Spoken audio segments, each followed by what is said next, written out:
Hi, welcome to Living Well with Depression. I'm your host, Gina Greenlee of ginagreenlee.com. Hi. Today's practice is stop. Just stop.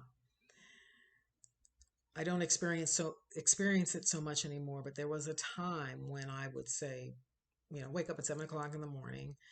And the first time I actually stopped any activity was at 10 o'clock at night when I got in the bed. And when that happened, I was literally buzzing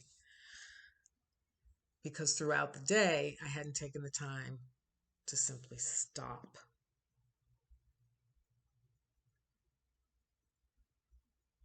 and allow myself to be. I'm sure you've all heard the expression, we're human beings, not human doings. Yet I have, for decades of my life, been in perpetual activity for 12, 13, 14, 15 hours a day. And do that long enough, and you will have difficulties. I found myself having difficulties. I would get off center. And one of the many practices I have for living well with depression, apart from those that I've already shared, rightful, geographic home, daily art practice, is stopping.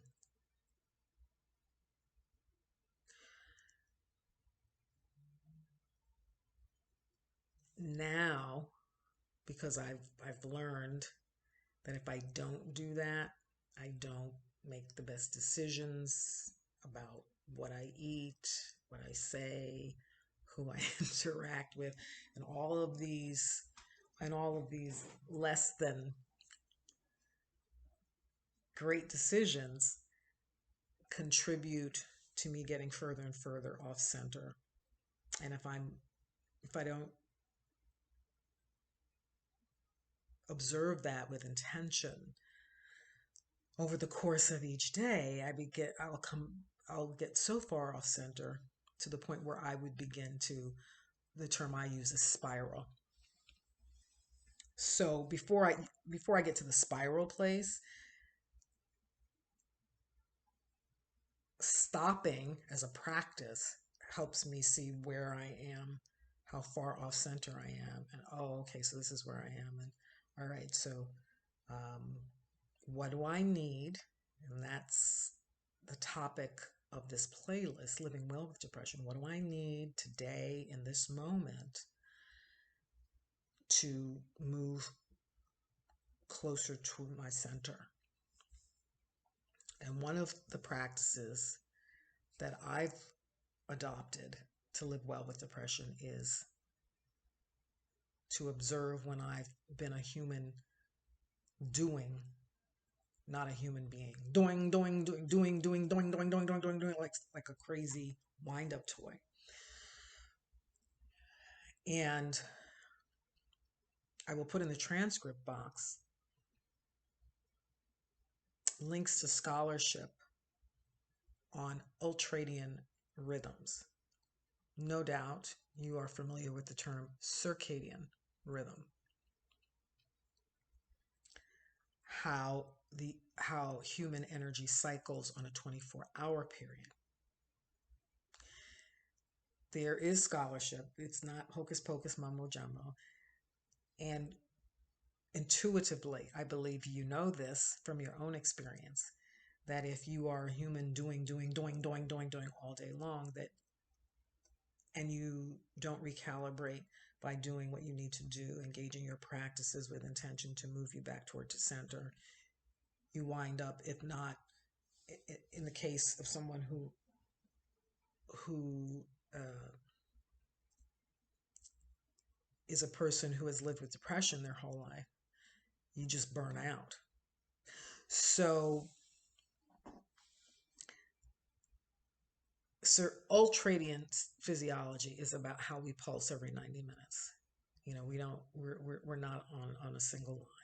So if you're always up here and you never give yourself time to rest, because ultradian rhythm physiology, we cycle every 90 minutes, our energy goes up, peaks, and then comes down, and then we have to reset. Get up, clear your head, go, in very concrete terms. Yeah. You notice when you're concentrating on something, and at some point, it's like if you're reading a book or you're writing a proposal and you keep reading the same sentence over and over again, likely you're coming on that 90 minutes. And at the end of your ultradian rhythm. And so you need to take a break. And that how you take that break, that's a very there are some best practices, but also you want to map that to who you are uniquely. The point is, if you try to just go for 14 straight hours or 3 or 4 straight hours, cramming, yeah, whether you're talking about school or work or some other kind of a domestic project, you lose energy. And often we tend to, rather than stop, we tend to reach for things that will give us the boost because we don't want to stop, whether it's an energy drink, or in my case, a lifelong reach for sugar. And I still struggle with that. When I was like, you know what, you really don't need a piece of candy. You just need to stop. It's okay. You need to take a nap. So stopping.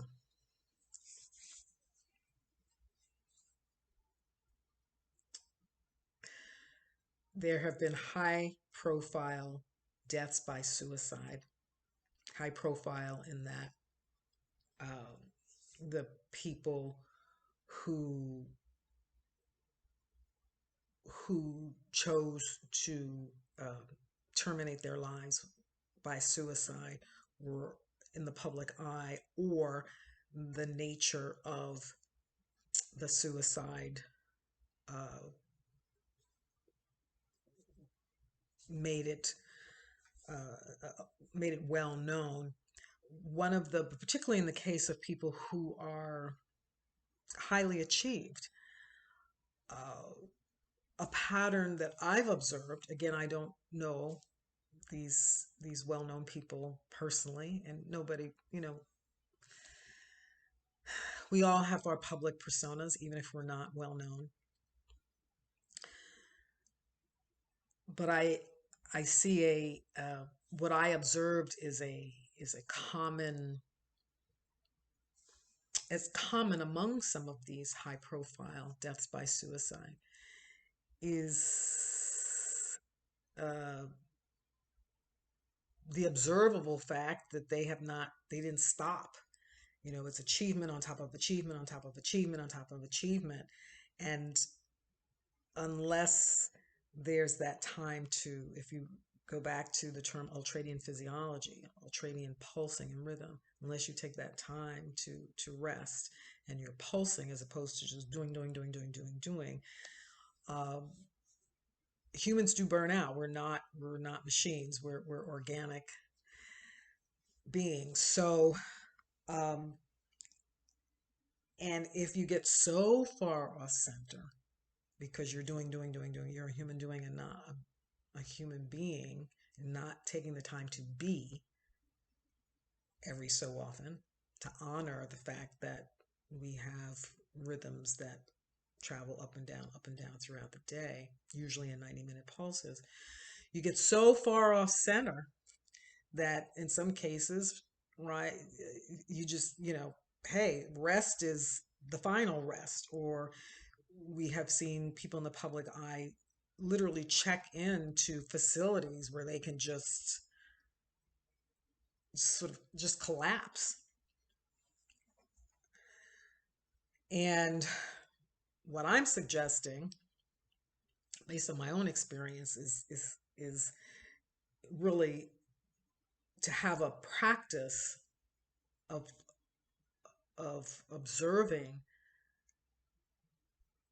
the ratio of your beingness to your doingness, so that you don't get so far off center that the only option is to check yourself into a facility, or perhaps to terminate your life. there's because once you get this far down, it does getting there are real physiological things happening in the brain that prevent you from making clear-headed decisions. So you might look at a life and say, wow, this is a really accomplished life. Why would they do that? But if you haven't, if your brain hasn't rested, you know, it's not going to function at peak. I don't care how many degrees you have or how many television shows you have or how many books you've written. It's just what it is. We are an organic um, species. We're not machines. So your decision making is going to get progressively. I mean, you just your brain is just not going to function at its best if you don't let it rest. So and that needs to happen every day. And I know that that's difficult for people who are very accomplished.